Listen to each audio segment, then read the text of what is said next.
학개서 1장 8절은 저에게 있어서 너무나 중요한 말씀이에요. 2006년도에 제가 이 말씀을 붙잡고 성전 건축을 했기 때문입니다. 저는 당시 이 말씀을 받고 매우 당황스러웠습니다. 개척 자금이 단돈 100만 원도 없었기 때문이에요. 그런데 기도하면 하나님께서 확신을 주셨어요. 그래서 파주의 55평 땅을 매일같이 돌며 기도하기 시작했습니다. 거의 1년 동안 땅을 돌면서 기도했을 때 놀라운 일이 일어납니다. 모 교회에서 지원해준 5천만 원으로 땅을 계약을 했는데요. 2년 전 지원했었던 서울서지방 100주년 기념교회 개척자로 선정이 되어 8,700만 원을 받게 된 것입니다. 그리고 이후에 정말로 많은 분들이 헌금을 해주셔서 개척자금 3억 원으로 성전 건축을 완공했습니다. 2010년도에도 성전 건축 응답을 받고 바로 옆에 있는 68평의 땅을 매입하여 두 번째 건물을 지었습니다. 이곳에서 목회를 하면서 예배실이 좁아서 전도 집회 때마다 파주 시민회관을 대관을 해왔는데 올해부터 교회에는 강당을 대관해줄 수가 없다는 연락을 받았습니다. 그래서 어쩔 수 없이 교회에서 전도 집회를 해야 되는데 작은 장소에서 집회를 하다 보니까 너무 마음이 힘들었어요. 성전 이전을 위해서 기도했는데 응답이 없어서 마음을 접었는데요. 하나님께서 그냥 이곳에 있으라면 평생 동안 이곳에 있겠습니다 라고 기도했습니다. 그런데 한 달 전에 동기 목사님께 전화가 왔어요. 우리 감찰의 A 목사님 교회와 일산의 교회가 통합을 하게 되었다는 거예요. 그래서 A 목사님에게 축하한다고 전화를 했는데 하인 교회가 종교부지를 사라고 말을 했습니다. 지난주 목요일 아침에 A 목사님 송별회를 논의하고자 감찰 모임에 갔어요. 이 모임에서 새말지구 종교부지 건에 대해서 이야기를 나누게 됐는데 그곳에 모인 목사님들이 하나같이 우리 교회가 종교부지를 인수해야 한다고 말을 했어요. 이 문제를 놓고 제 아내와 상의했는데 제 아내는 확실한 하나님의 응답을 요구했습니다. 하나님의 응답을 확실히 받았냐는 거예요. 이 말에 저는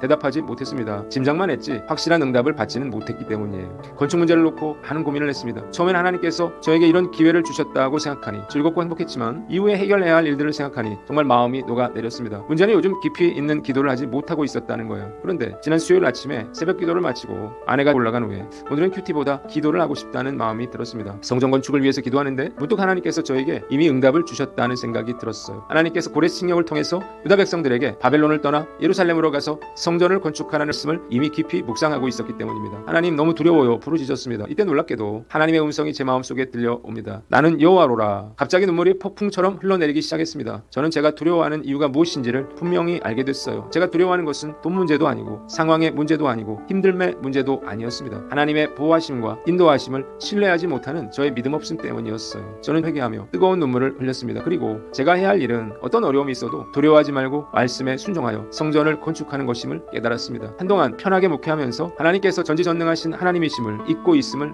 회개했습니다. 이 일은 하나님께서 하시는 일이기에 하나님께서 이루실 것을 믿고 믿음으로 순종해야 한다는 생각이 들었습니다. 폭풍같이 몰아치던 두려운 거센 파도가 한순간에 잠잠해지고 참평안이 제 안에 밀려왔습니다. 이 일이 하나님께서 나에게 맡겨주신 사명임을 믿고 최선의 노력을 기울여야 할 거예요. 성전 건축이 순조롭게 이루어져서 제가 듣고 경험한 일들이 진짜 하나님께서 행하신 일임을 간증할 날이 오게 되길 간절히 기도합니다.